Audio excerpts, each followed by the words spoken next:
शिवतनय वरिष्ठं सर्वकल्याणमूर्तिं परशुकमलहस्तं शोभितं मोदकेन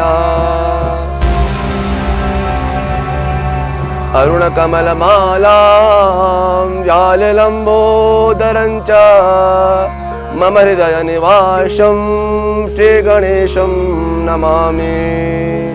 मम हृदयनिवासं श्रीगणेशं नमामि।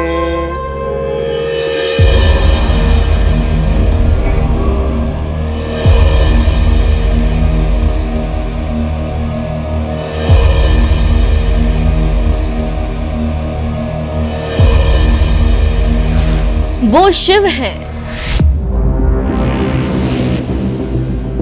वो संत हैं, वो शक्ति हैं, वो सरल हैं, वो आरंभ हैं, वो अनादि हैं, वो सर्वश्रेष्ठ है, वो शिव है। शिव बोले तो भोले।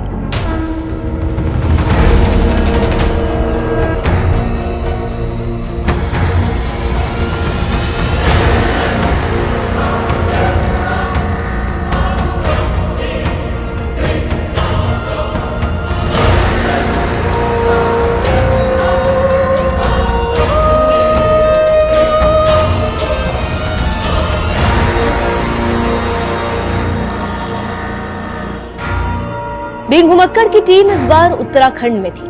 ऊंची और कई छोटी बड़ी चोटियों को पार कर हम उत्तराखंड के चमोली पहुंचने वाले थे। देवप्रयाग से आगे निकले तो हमारे रास्ते के नीचे अलकनंदा नदी बह रही है। अलकनंदा में प्रवाहित जल की मध्यम आवाज और शिव स्तुति के संगीत का फ्यूजन इन रास्ते के रोमांच को बेहद खास बना रहा था।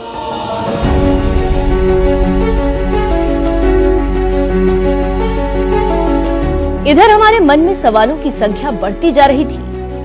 धर्म ग्रंथों से जुड़ी कहानियां हमारे मन में तैर रही थी। आखिर उस जगह का नाम गोपेश्वर क्यों पड़ा? भगवान शिव का वो त्रिशूल वहां कैसे पहुंचा, जिसे ताकत से हिलाने पर नहीं हिलता, लेकिन कनिष्ठा उंगली से छू भर देंगे तो त्रिशूल हिल जाता है। ऐसे ही कई कहानियों को संजोकर हम गोपेश्वर पहुंच गए।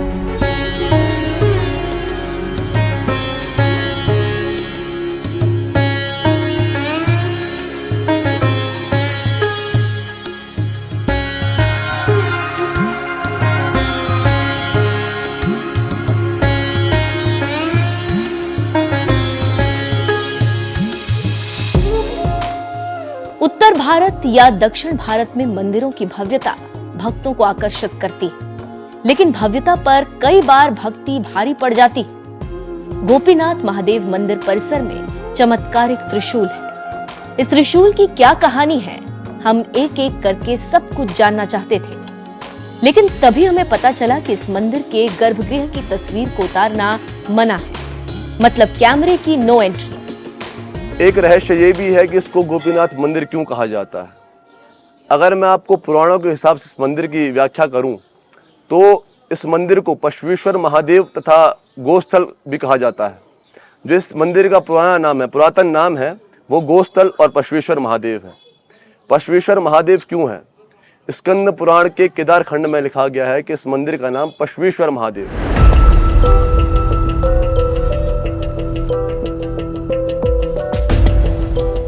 गोपीनाथ मंदिर में जो महादेव हैं वो स्वयंभू हैं, मतलब अपने आप प्रकट हुए हैं। अब वक्त था मंदिर के इतिहास से रूबरू होने का। गोपीनाथ मंदिर को नागर शैली में बनाया गया है ताकि कभी भूकंप आए तो मंदिर पर कोई असर ना पड़े। मंदिर में एक अद्भुत गुंबद है जिसके ऊपर शिव की सवारी नंदी मौजूद है। हमने अब तक इस मंदिर में जो कुछ भी देखा उससे साफ था कि इसे बनाने में छोटी छोटी कई बातों का ख्याल रखा गया है। गोपीनाथ मंदिर का इतिहास। मंदिर का निर्माण कत्यूरी शासकों ने किया था। 9वीं और 11वीं सदी के बीच में इसका निर्माण हुआ।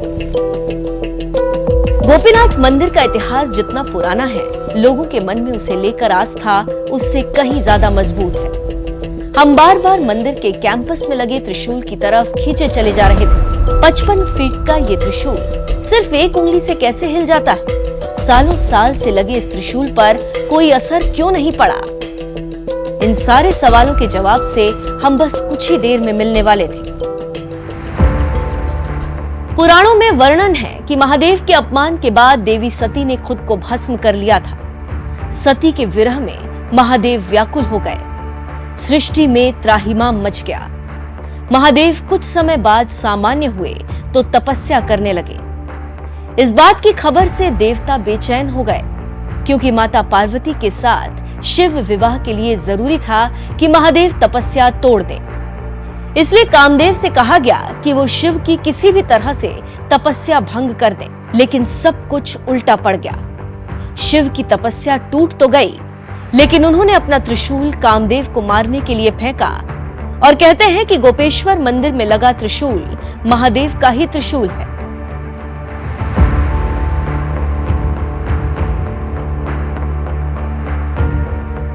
वैसे तो किसी भी मंदिर को बनाने में सीमेंट का इस्तेमाल होता है, लेकिन गोपीनाथ मंदिर को बनाने में सीमेंट का इस्तेमाल नहीं किया गया। फिर आप सोच रहे होंगे कि किस चीज का इस्तेमाल किया गया, तो वो है काली दाल का मसाला। अब ये भी जान लीजिए कि इससे मंदिर इतना मजबूत हो गया है कि कई बार भूकंप के झटके आए, लेकिन मंदिर को कुछ नहीं हुआ। देखने में ये मंदिर आपको केदारनाथ की तरह लगेगा। एक और बात चौंकाने वाली है, गोपीनाथ मंदिर केदारनाथ और बद्रीनाथ के बीच में पड़ता है। मतलब 4 धाम आने वाले भक्त गोपीनाथ मंदिर जरूर आते हैं। हम जब तक मंदिर परिसर में रहे, बार बार त्रिशूल की कहानी पर आकर रुक जा रहे थे। देवों के देव महादेव अगर भोले भंडारी हैं, तो उनका गुस्सा भी प्रलय लाने वाला है। महादेव की असीम शक्ति का कोई अंत नहीं। ऐसे में सवाल तो उठता है कि ताकत लगाने से क्यों नहीं, और कनिष्ठा उंगली से छूने पर कैसे गोपीनाथ मंदिर में मौजूद त्रिशूल हरकत करने लगता है। ये जो त्रिशूल देख रहे हैं आप, ये शिव और शक्ति का प्रतीक है। यहाँ पे भगवान शिव ने स्वयं ये त्रिशूल अपना स्थापित किया है। अगर आप इसमें देखें तो त्रिशूल है और खड्ग भी साथ में है। माता का जो खड्ग है वो भी साथ में है, और कहते हैं कि भगवान शिव ने शिव और शक्ति के रूप में इसको यहाँ पे स्थापित किया। पुराने टाइम पे कहते हैं कनिष्ठिका उंगली से इसको स्पर्श करते हैं तो इसमें शिव और शक्ति का एहसास महसूस होता है। आपके शरीर में शिव और शक्ति का एहसास स्पर्श होता है, और इसको बलपूर्वक खिलाते हैं तो ये कंपन महसूस नहीं होती है। गोपीनाथ मंदिर में लगे चमत्कारिक त्रिशूल को लेकर एक कहानी और है कि इसे भगवान शिव के भक्त परशुराम ने स्थापित किया, और इसके पीछे एक प्रमाण भी है कि परशुराम का फरसा भी त्रिशूल में मौजूद है। इसके अलावा ये त्रिशूल जमीन के अंदर कितनी गहराई तक धंसा हुआ है, ये आज तक किसी को पता नहीं चला। गोपीनाथ मंदिर में त्रिशूल सैकड़ों हजारों साल से इसी जगह पर मौजूद है। धूप, बारिश, बर्फ के बावजूद इसमें कभी जंग नहीं लगा।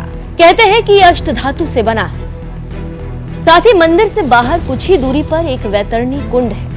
कहते हैं कि जब गोपीनाथ मंदिर में महादेव ने कामदेव को भस्म किया, तो कामदेव की पत्नी रति ने पति वियोग में जल समाधि ले ली। इस वैतरणी कुंड में मौजूद मछलियों को भक्त रति का रूप मानते हैं, और आस्था ये है कि कुंड में मौजूद मछली को पकड़ना मना है। धार्मिक मान्यताओं के अनुसार कामदेव की पत्नी है रति।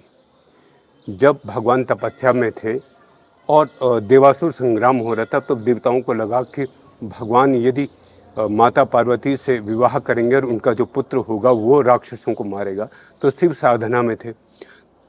इसके हिमालय क्षेत्र में साधना में थे।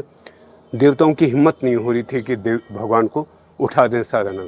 उन्होंने कामदेव को प्रेरित किया, तो कामदेव ने गेंदे के पुष्पों का वाण बना करके भगवान की साधना भंग की। तो भगवान यहाँ पे नाराज हो, उन्होंने उसको भस्म किया। तब उनकी पत्नी रति आई। उन्होंने कहा कि मेरे पति का कोई दुराग्रह नहीं था कि आपकी साधना को भंग किया जाए, देवताओं ने उनको प्रेरित किया है। तो उन्होंने कहा कि मेरा शाप तो मुक्त नहीं जाएगा, लेकिन आप जो वैतरणी कुंड है उसका नाम रति कुंड कहा जाएगा तुम्हारे नाम से, और वो मछली के रूप में हमेशा आपका पति वहाँ रहेगा, और वहाँ के जल से ही मेरा वो होगा, अभिषेक होगा।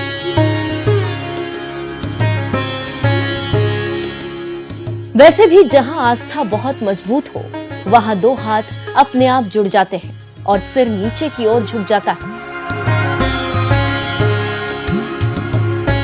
आप भी अगर गोपीनाथ मंदिर जाना चाहते हैं तो सबसे पहले आपको उत्तराखंड के चमोली जाना होगा। वहां से गोपेश्वर के लिए निकलेंगे और फिर गोपेश्वर में ही गोपीनाथ महादेव का मंदिर। हमारी कहानी जारी रहेगी। गोपीनाथ मंदिर की तरह ही हम फिर से आपको एक नए पते पर नए किस्से के साथ मिलेंगे, क्योंकि हम सफर में ही रहते हैं। वैसे भी इस घुमक्कड़ का काम है घूमना और आपको घुमाना। तब तक आप बने रहिए हमारे साथ।